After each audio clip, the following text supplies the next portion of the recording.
Please subscribe Tito Manny Vlog.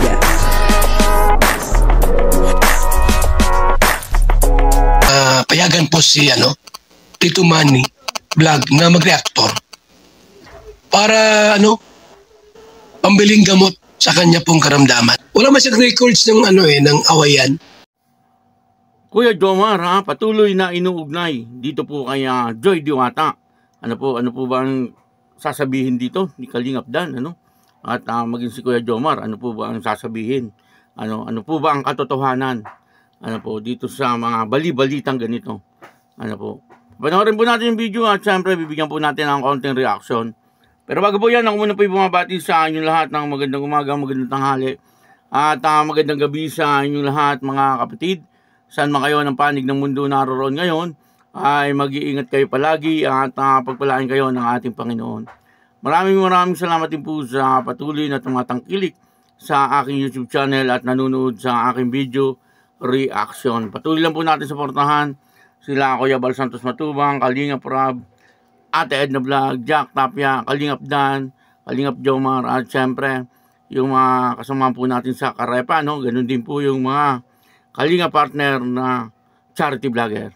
Ito po yung video na kung saan ay may sinabi itong si Kuya Jomar at si Kalingap Dan tungkol po doon sa issue na itong si Joy Diwata ay inuugnay kay Kuya Jomar. Ito po yung video. Ang kabuuan po ng video ito ay mapapanood po natin sa YouTube channel ni Ria Olarte. Ayan supportahan po natin Ria Olarte, isang napakagaling na charity vlogger. Comment na yung nung new Pasko, nandito daw si Joy kasi daw nandito din daw si Jomar. Nabasa nga ako Bakit inuugnay ang pangalan ni Joy at saka ni Jomar? Mo? Para matigil na yung mga issue-issue. Sabi ni Jomar kasi hindi man Hindi si Papa Jom ang tanongin natin. Nandito si Papa Jom. Ayan, Papa Jom. Para malinaw sa lahat. Opo. Oo. Ayun sa Bakit daw inuugnay? Matagal na po yung issue na hanggang ngayon hindi pa po namamatay. Para ipatayin na natin ang issue ngayon. Yan po, wala pong ganon, wala pong nahabi ni Joy, wala pong ugnayan. Yung mga nag-comment doon, Papa Jom, siguro hindi yun solid na fanatics. Mga nagkukunwaring fanatics lang yun. Pangal lang yun. I-stress yan po yung sarili niya. Kaya nga, Oo, tingnan nyo yung dalawa, magkakasama po yan. Ang pogi, walang magkakaibigan. Si Carla kasi Joy din magkakaibigan. Kaya lang naman nag-aaway yung mga basher. Gumagawa ng issue. Na-clear na ni Papa Jom sa. Oo, at saka wala ko. Nabasa ko na daw akong tatlong At saka may jowa ka daw. Sinabi mo hindi naman po ako. Papa Dan, mayroon pa akong nabasa na may bala ka daw na balikan yung past si Ma'am, si Mel. May nagsabi. Yung pamilya nito, wag na po idamay. Hindi po totoo yun Kaya yan matigil na po yung mga issue-issue. Nako, mag-2025. Dito nga po ay nagsalita na si Kuya Jomar Vlog na sabi niya po ay walang katotohanan. Yung sinasabi ng mga basher siguro At sinabi niya po na walang katotohanan. Yung po ay kasinungalingan lang Maging si Kalingap Dan ay ganun din po ang sinabi. Walang katotohanan yung mga ganung issue. Kumbaga ay gawa-gawa lang ng mga basher. Makikita naman po natin na itong dalawa ay talagang tunay na magkaibigan. Siguro may gusto lang sumira. Sirain yung pagiging magkaibigan ni Kalingap Dan at saka ni Kuya Jomar. Kaya lang siyempre mahihirapan po silang tibagin yung pagiging magkaibigan ng dalawang ito.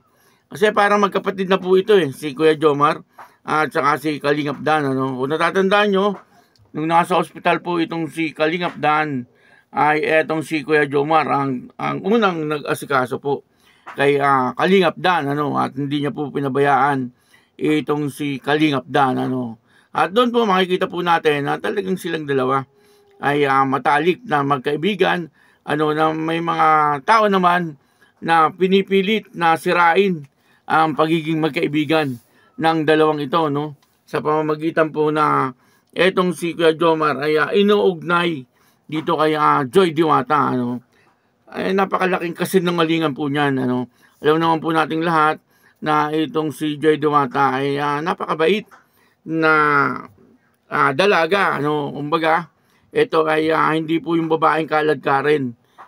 Diwata, makikita naman po natin ay respeto na tao itong si Joy Diwata, Hindi po kagaya ng mga sinasabi nitong mga baser, itong mga baser nga naman, talagang wala po silang magawa sa buhay, Patuloy po nilang sinisiraan itong si Joy Diwata, pinababagsak po kasi nila si Joy Diwata, pero hindi po yung mangyayari, sapagkat marami ang tumatangkilik talaga, kay Joy Diwata, at maging sa Dan Joy, ay maraming tumatangkilik. At ang isa pa pong issue ay babalikan daw ni Kalingap Dan, yung dating kanyang collab team. Medyo malabo.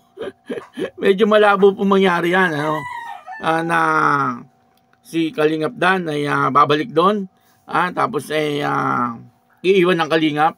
Para ganoon.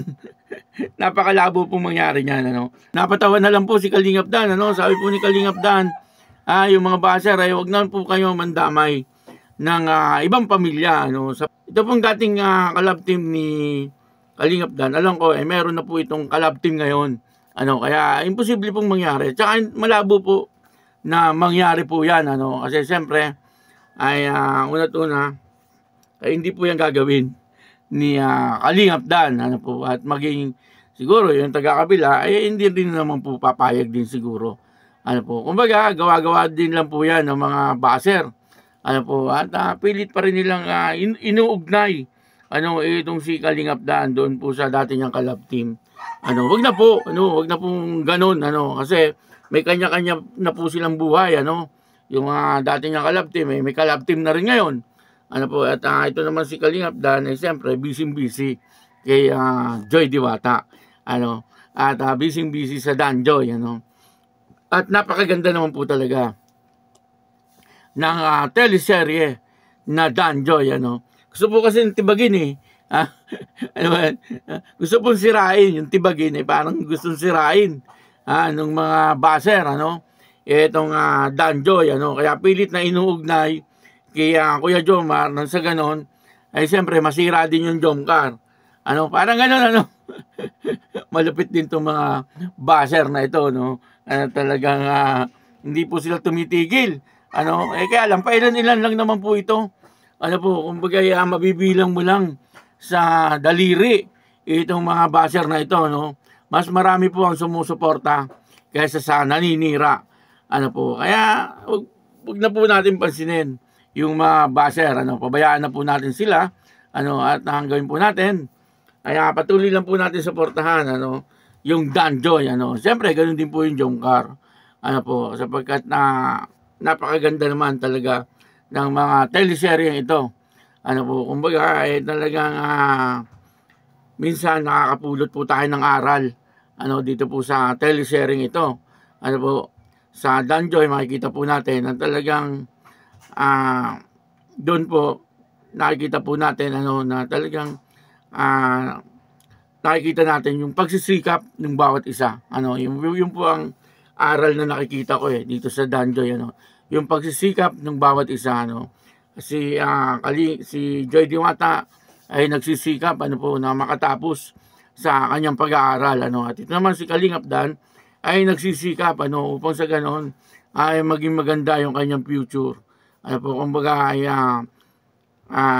nagsisikap po siya na lumago yung kanyang negosyo, at ganon din po yung kanyang pagbablog, nasa ganon kapag po siguro kapag ready na po siya na magkaroon ng kapartner, kapag graduate na itong si Joy Diwata, kung si Joy Diwata ang sakaling magiging kanyang karelasyon na panghabang buhay, ay siguro ay yung talagang handang-handa na si Kalingap Dan, ano, maging sa pinansyal, ano, na pangangailangan, ay marami na po siya.